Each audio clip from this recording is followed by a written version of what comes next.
Good evening, everyone, and welcome to CCAA's Second Fridays. This is the Charles County Arts Alliance's virtual lecture performance series where we endeavor to create artistic connections across Charles County and Southern Maryland during the pandemic with hopes to make in-person connections very soon. I am Monique Walker, she, her, and hers, your host for the evening. I would like to acknowledge I am presenting from the historic and unceded land of the Piscataway. We honor those who toiled the land, stolen bodies, also on stolen land, and acknowledge their presence this evening during this month of November, which has been noted as National Native American Heritage Month. Tonight, for CCAA Second Fridays, our arts discipline we're featuring is music. Because November is Native American Heritage Month, we get an added bonus to engage in conversations about music and Native American culture. With that, it is my pleasure to introduce tonight's guest artist, blues and jazz vocalist, Carly Harvey. Tsulagi. Hey, Carly. How are you? I'm great. Thank you so much. I'm going to do a quick bio that I have here. Tsulagi and Tuscarora descendant Carly Harvey is currently dubbed DC's Queen of Blues. It is Carly's belief that blues not only comes from the African American experience, but is actually directly influenced by Indigenous American minor pentatonic melodies and stomp dance songs. Carly has taught master classes to educate people about music that gives her so much pride in her Afro-Indigenous heritage. There we go, Carly. How are you? Thank you so much for joining us tonight. Thank you so much for having me. It's a pleasure. I'm so happy to be here. Awesome. So, Carly, let's jump right into it. Let's begin with you sharing with us who you are and what it is you do. So, like you said, I'm Carly Harvey. I'm DC's Queen of the Blues, and I grew up listening to blues in my house and did not actually want to sing blues. And then when I was in college, maybe around I was 19, and I, joined a band and started performing, and some of my band members said, "You should sing blues," and I was like, "No, thank you." I'm not gonna do it. But it chased me down. And of course, I was being classically trained at the time, so my voice coach was not happy with what was happening. But to that end, I'm a Tsulagi and Tuscarora descendant and also African American. And I, both of my parents are Afro-Indigenous, basically. And so that's how I identify. It's been a very important part of my heritage and, keeping traditions and things like that. It's just a way of life, so. Yeah, that's wonderful. We've chatted before tonight, and I guess you shared with us a little bit, but could you talk to us a little more about your music story and basically your time at, because you're an alum of St. Mary's College of Maryland. Yes. In St. Mary's County, Southern Maryland. And I just want to know what, if any at all, your time during St. Mary's, or what sort of influences even that you had that you definitely can see today in your music that may have been influenced by your time in this part of the state. Well, okay. St. Mary's is this place I found myself. I live in Washington, D.C. now, but when I go down, or when I used to pre-COVID, would go down just to go kayaking or just for like alumni weekend or something like that.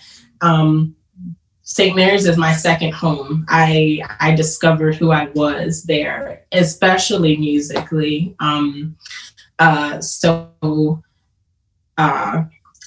In like integrating a little bit of the native heritage. My mother's clan is called the Wild Potato Clan, but if you directly translate that, it says the swamp people. but my family says we're the water people because that sounds nicer. Right. But my mom tells these very funny stories about how I just never wanted to get out of the bathtub. Like I would stay in the bathtub until the bath was cold and I was wrinkly. And when I went down to St. Mary's, just constantly being by the water, I had my space to like get grounded and to meditate. And I started writing in a very different way, hence evolving into blues. Before I was doing more like folky singer-songwriter stuff, which is still an influence in the way I write when I write non-blues, but it's different, and just the air down at St. Mary's is different, and the people are like, the school is like full of the nicest people. Like when you're in the city, like you drop your papers, you know, people will stomp on your papers and walk by, but at St. Mary's, people come from the woodworks to help you get your things together. I'm like, what kind people? These are my people. So I absolutely love it there, and it will always be home to me. Absolutely. That's pretty awesome. I love that. I just love hearing your stories. Always. That's why I love talking with you so much. Well, then, as we start to get into our first selection, can you begin to tell us about that a little bit, what we'll be hearing? So I'm first going to play, or have you guys play, a sound sample of a Cherokee stomp dance song. Stomp dance songs are ceremonial in like celebratory situations, and usually there's like a caller, like a guy who sometimes it's a vocable, or sometimes it's like, you know, a word in the language, and there's a call and response. And so it's very interesting, like the forms of call and response that kind of influenced what we hear as work songs, you know, and work songs and spirituals definitely influenced blues. So I want to play that for you guys so you can hear the rhythm of the stomp dance song. And before I perform, I'll explain why that rhythm is important. Awesome. So we will play that now. Okay. I know we're live, and this is going to make me laugh later. Okay, here we go.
Thanks for playing that.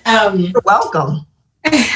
So that rhythm specifically, if you think about it, when you hear the there's like a seashell shaker that typically like women who are stomp dancing are shaking the seashell shakers and specifically making those rhythms. And it's a common belief that, you know, oh, well, Africans were living in America and they have to go to Western churches, and therefore the rhythms and the melodies that came from blues are influenced from, you know, British and Irish melodies and rhythms. But that's not really a typical British or Irish rhythm, right? And we know African music, especially where slaves were brought to what we call the Eastern Woodlands, they were usually from Nigeria, Sierra Leone, Ghana kind of areas. And that rhythm is not typical in those areas in Africa either, but we do have it here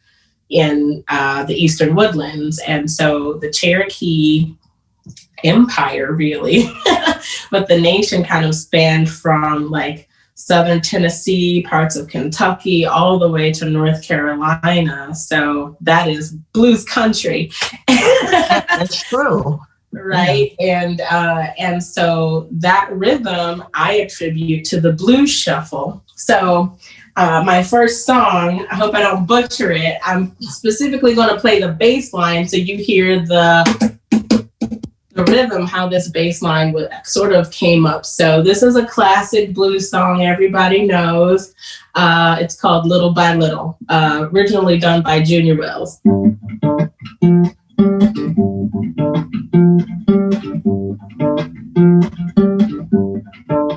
You stay out all night to the break of day.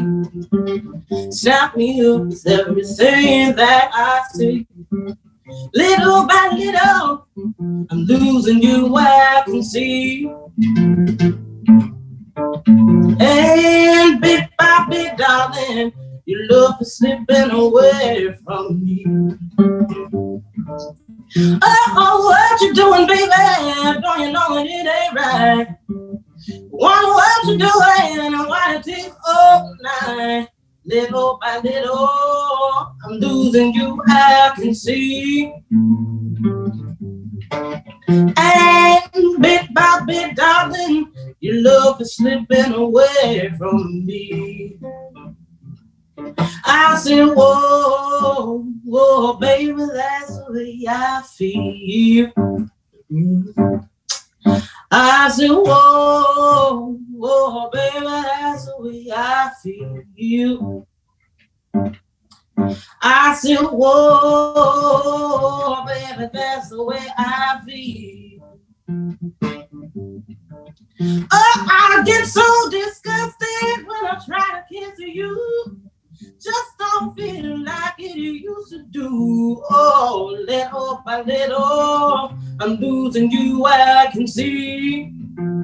Hey, yeah. And bit by bit, darling, your love is slipping away from me.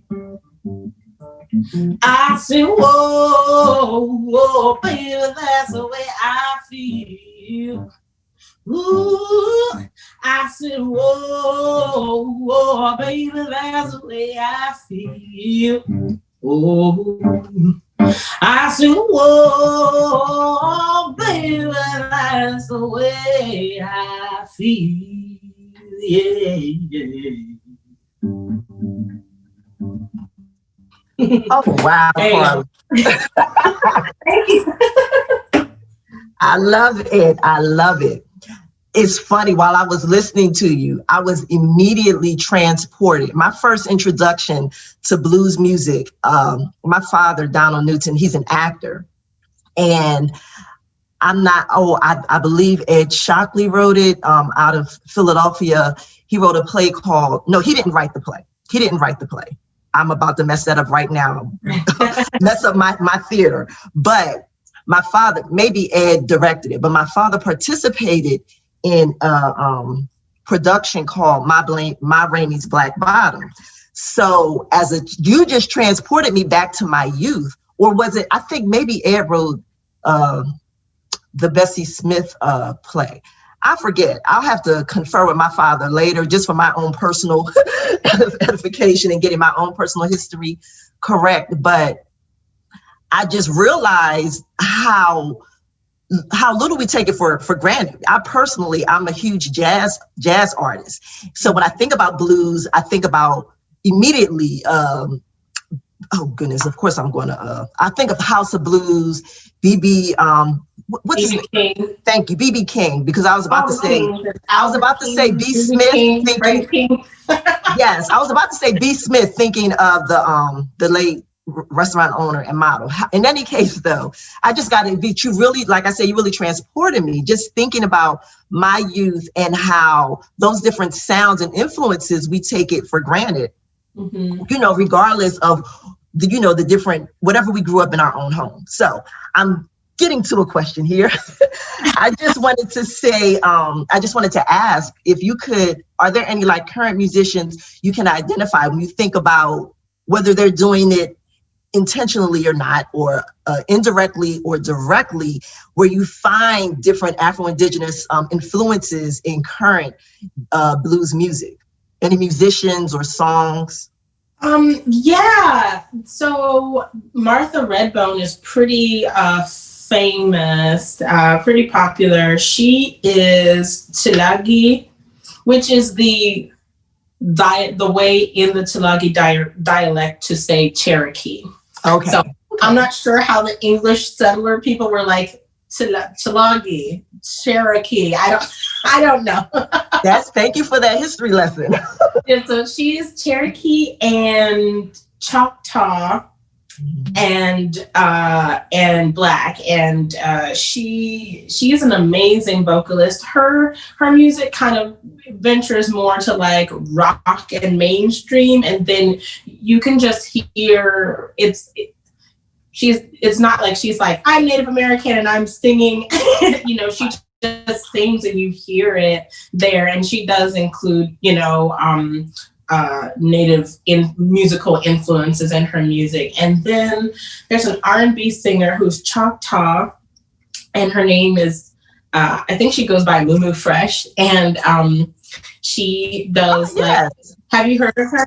I have. Yeah, so I love her work. Yeah, so she did a tiny desk concert, and I had like a looping machine and like did like a really beautiful prayer song she had written, and but what Martha Redbone does and what Mumu Fresh does and what I do are so different, you know. But those are two artists I think people should really check out who are Afro-Indigenous, and inspire me and influence me in that regard. Yeah. I will definitely be looking. Martha Redbone, you said? Yes. Okay. Yeah. I am familiar with Mumu Fresh. I'm a fan. Oh, a huge fan. She's great. Yeah, right. But I think though, just using you three women as an example, it really speaks to just the depth of that you know we can pull from, and how people really once we develop and really dig into our own creative processes, how that can just give us so many different ways to choose from this, in this case, this Afro or this Indigenous culture.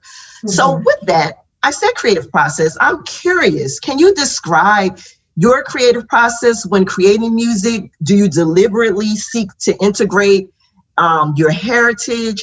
Does it just come directly? Do you identify it afterwards? Anywhere you want to.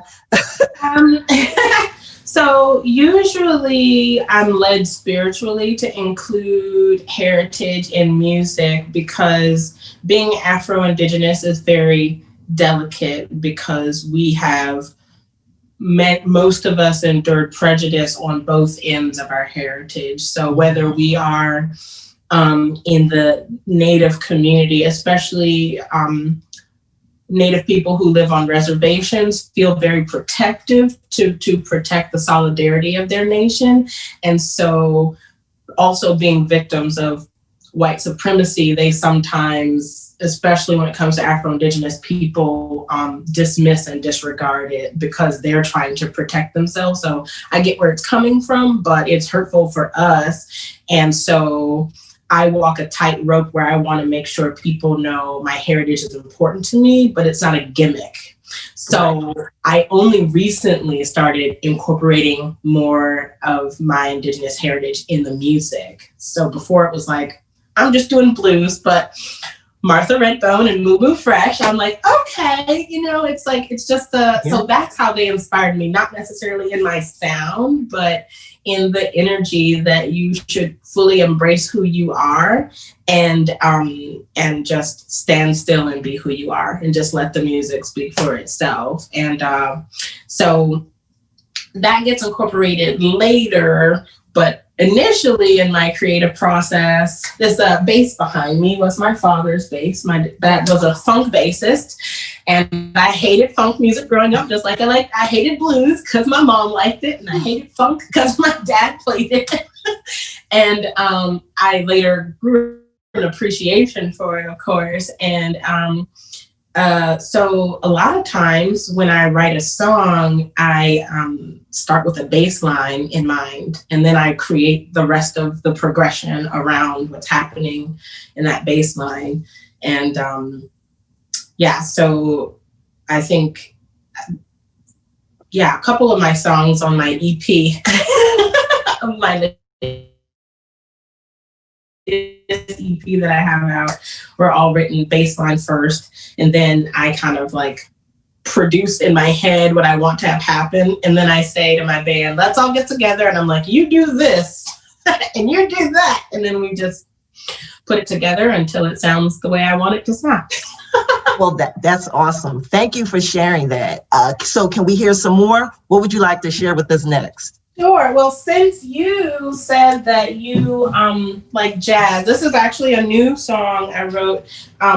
So when you read my bio and you talked about how I believe that minor pentatonic melodies of Native music, usually you find it more in flute music, but certainly sometimes in melodies, influences blues, it influenced spirituals and the way they were sung. And so I took some of the vocables from a major pentatonic Cherokee song called the Cherokee Morning Song and set it in a minor setting, and then wrote some jazz scats to fuse with it. So this is Tsulagi jazz, I guess. I'm not sure what to call it yet. Let's hear it. When they are, when they are, when they are, when they are,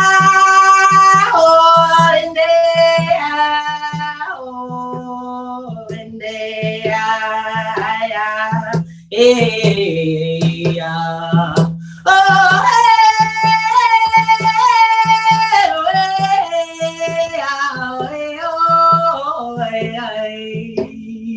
oh, hey, away, away. When they are, oh, when they are, oh, when they are, hey, hey, when they are, do that, oh, they are, do that, they are, so done they are, do, do, do, do, do.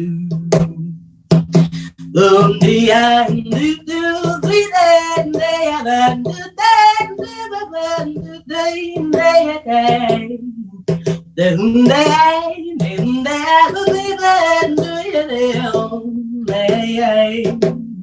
oh, when they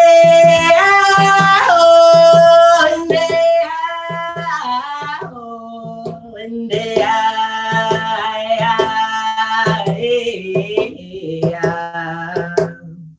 when they are, when they are, when they are,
Carly, I love your voice. Thank you. I love it so much. And this is, I think we did talk at one point how, I'll just say this. When we turn this corner of, mind you, it's great that we have this virtual platform. We'll continue to use it. Yeah. But I just can't wait to hear you live, because I can just only imagine. And hopefully we'll have the opportunity to bring you down here, back down Southern Maryland by the water. Absolutely. I can't wait. I need to be by the water right now. It's so cold. Yes. Well, some of the days have been nice, and I've been thinking maybe I should just drive down to St. Mary. So who knows? I might go this weekend because I need some healing. Like, yes.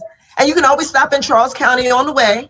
Yes, I will. You know, I've got some friends with Waldorf in Charles County. Yes. Yeah, I've got some friends in Waldorf, and I like Waldorf too. Thank you. So we've talked about, your musical story, and then your connections to your heritage and its influences on your music. So tell me and share with us, what are you up to now? And what are those sounds while the Indigenous heritage it's recently influencing your music? What other ways do you get to express yourself musically and do your thing? Well, what am I up to now? So I'm trying to write more socially conscious music, because that is how blues actually started out, as a social commentary, a social expression of the condition people were living in. And that was poverty, or, I think it was hard for them to express it at the time, but feeling constrained to Western ideals of relationships, like marriage, right? When you bring people from a different country, a different culture, many countries in Africa have, people have multiple wives. I'm not saying I can get down with that. I can't. That's not my jam, but, imagine living in those confinements. So of course there's cheating, and, so you have these blues terms like slipping out the back door. Your back door man is, the lover on the side who sneaks out the back door when your husband comes in the front door. And then there were women like Ma Rainey and Bessie Smith, who were openly bisexual and lesbian, and they sang about it in their lyrics, and nobody was listening to them. So they went uncensored. And so I was like, okay, we're living in a time where, social commentary in music is really important. So I'm sort of going back to that place in music and trying to incorporate that into the way I write. And then also, like with that song, the Tsulagi jazz blues, I don't know what to call it, but through my first masterclass I taught this summer, I was, just doing research, and I chatted with a few friends, and a friend of mine, he's a Lakota and Lumbee. Also, shout out to my beadwork maker. Her name is Michelle. She's Lumbee as well, and love this new set, so I'm like giving her props. But yeah, so my friend Lakota John is his artist name, but he's Lakota and Lumbee, and I was looking at a video of him playing flute, and of course is a minor pentatonic fashion, and a minor pentatonic scale, and the way he was playing and flipping the notes, I started to like repeat it vocally.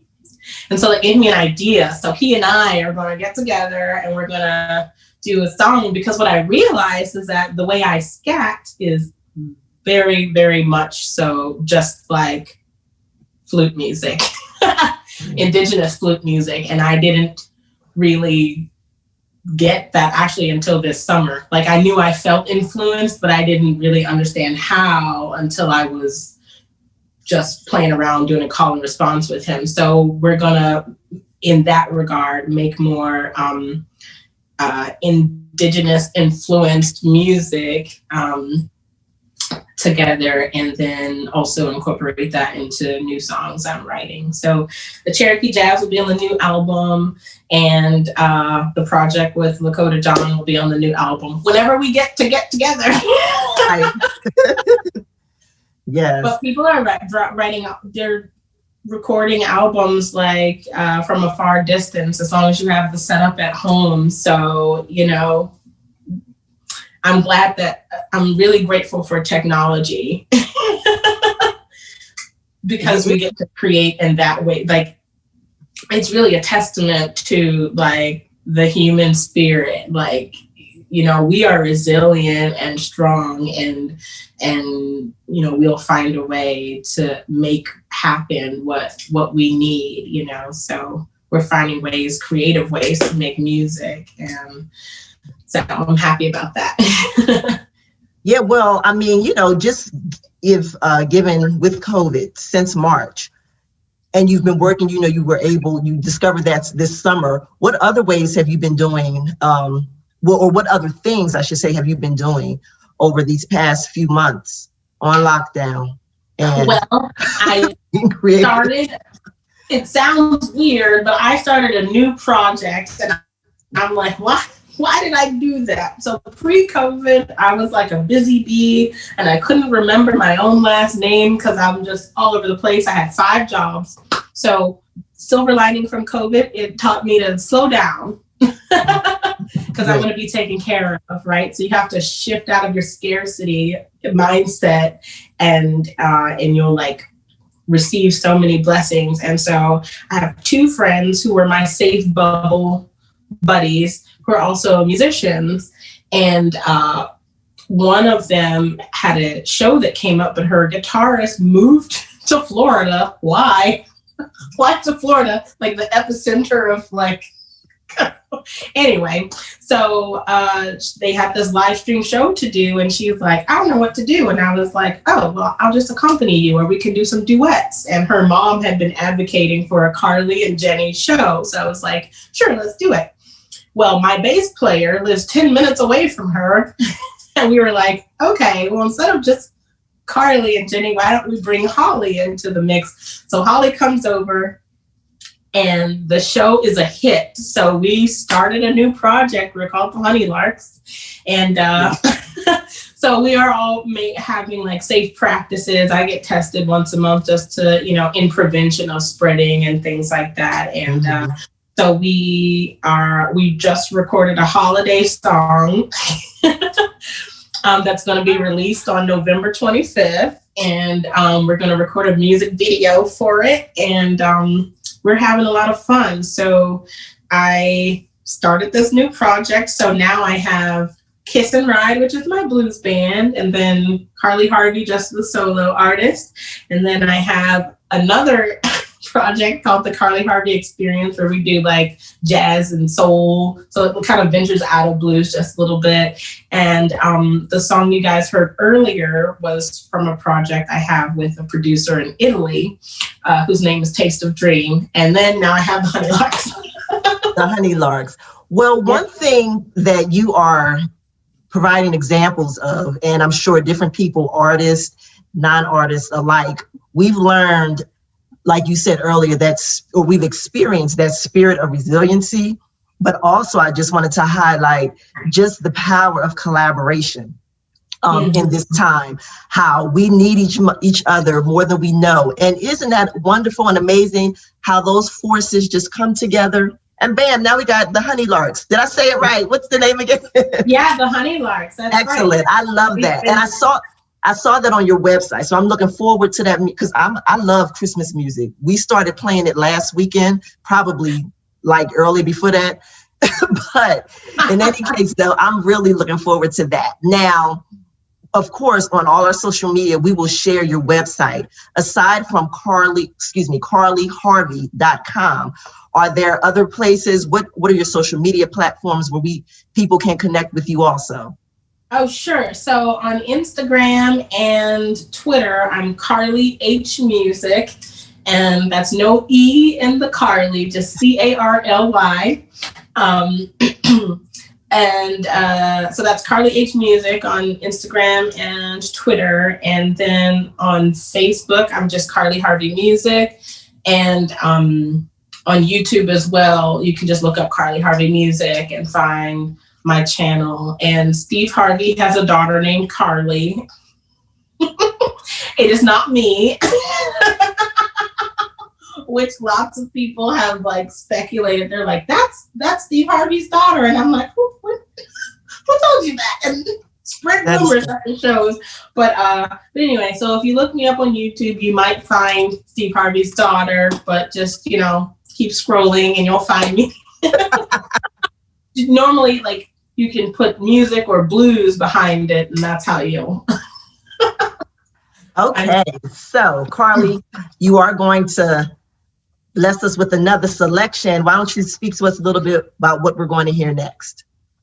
Okay, so this song was part of that, writing from a socially conscious perspective sort of vibe. It's not necessarily blues, maybe it's like folk blues fusion, I guess. But I wrote it shortly after the incident with George Floyd, because there was just so much unrest. And, I think when people have conversations or talk at people,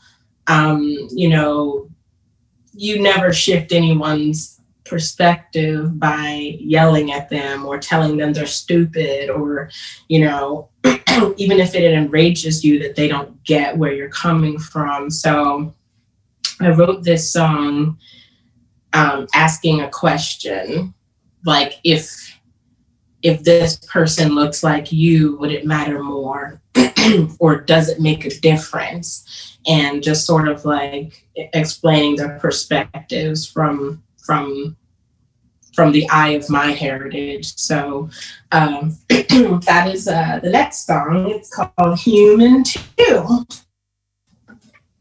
which I hope you will enjoy.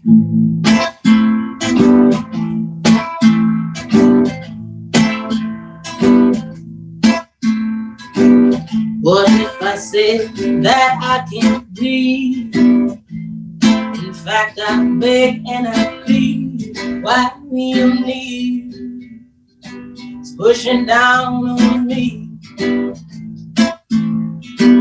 Is there more compassion for someone whose skin is unpigmented? Is it really a threat? Or maybe you need to look within. Does it matter more if they look like you? Black lives matter, we are human too.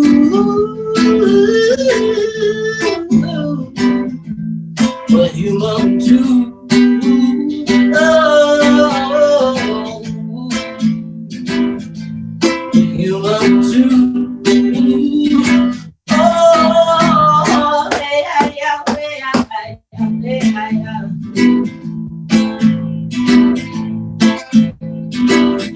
Ooh, what if you had to leave your home? Facing uncertainty, you go to a land unknown. Just for some peace, you can hold on. Would it matter more if they look like you? Children and gadgets are human too. Oh,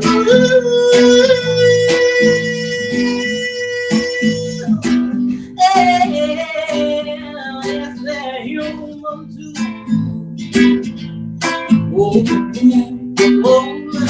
Oh,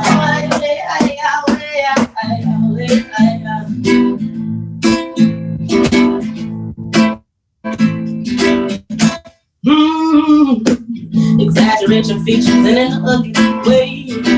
Turn your culture to a mascot. Also, they could play. Oh, they want to play a stupid game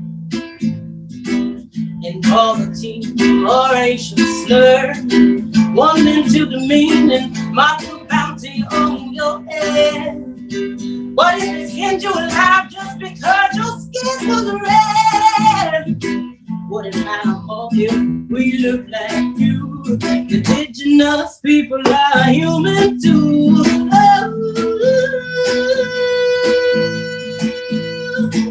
Oh, yeah. We're human too.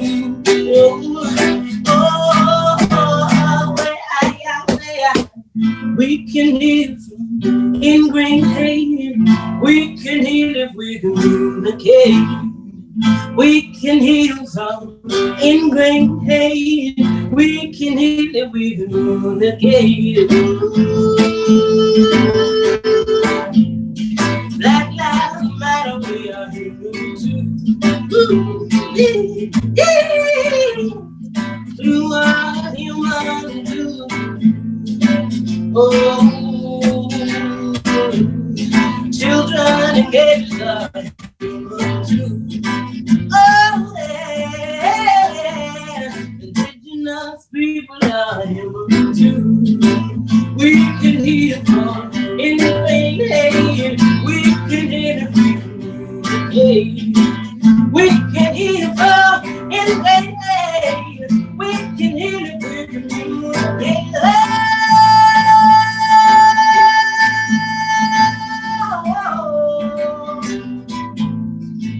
We can heal from ingrained hate. We can heal if we communicate. Thank you. So that song was called Human Too. Carly, that's beautiful. Thank you. I want to repeat the line and make sure I get it correct. You said we can heal if we communicate. What was said just before that? What was the line before that? We can heal from ingrained hate. Yes, thank you. We can heal from ingrained hate. We can heal if we communicate. Mm-hmm. And we can make beautiful music. Absolutely. So let you all know about it and grow from it. I mean, just amazing. For those that are watching us this evening, if you have any questions for Carly as we begin to wrap up our time tonight with her, please feel free to just post them in the chat and we'll share them with her. We'll give you a couple beats to do that. Should have said that before that song went on. But while we wait, I can tell you about my vision for that song. Yes, go ahead. Oh, yeah. I wanted to talk about my vision for that song. So it's still in the works, it's in the motions, but my hope is that mid-song that we have some drum circle singers, break through and do a prayer song. And at the end, I would love to have a gospel choir, singing that recant with me. We can heal from ingrained hate. We can heal if we communicate. So I've, inquired with a few gospel choirs. Of course, that's hard with COVID. So, but it'll happen. It'll happen. And so I can't wait to get that produced and have it all come together. That's amazing. Keep us abreast of your work. I'm so glad that I met you. I want to give a shout out and just thanks to my coworker at the Charles County Arts Alliance, Mary Coy Whitmore, your classmate, another St. Mary's alum and resident of Charles County. But I'm grateful for this connection, and connection is the theme of the evening. But I'm grateful for the connection for so many different reasons, but also just to learn about your work and be able to share that. You've just really enlightened me and hopefully our audience this evening, and when they view it, for those that are viewing it later, but just about what can be done if people, they look inside, and what happens through communication, through those songs and those sounds that we grew up with and we try to dismiss and run away from. Those things will track you down, drag you back to what's home. What are your roots? Be they Afro-Indigenous, whatever communities that we may come that bring us together and provide these connections. And again, we can communicate, we can heal, if we communicate. So with that, I'm not hearing a word from Mary that we have any comments. So we're going to wrap up. Thank you so much, Carly. And I want to thank everyone that joined us this evening. We hope, like I said, it has been as much of a joy for you that it has been for me and the Charles County Arts Alliance to share and have Carly share her work and her culture and music, what she does. And we want to thank, the Maryland State Arts Council, who funds programming like this across the state. We're extremely grateful to MSAC.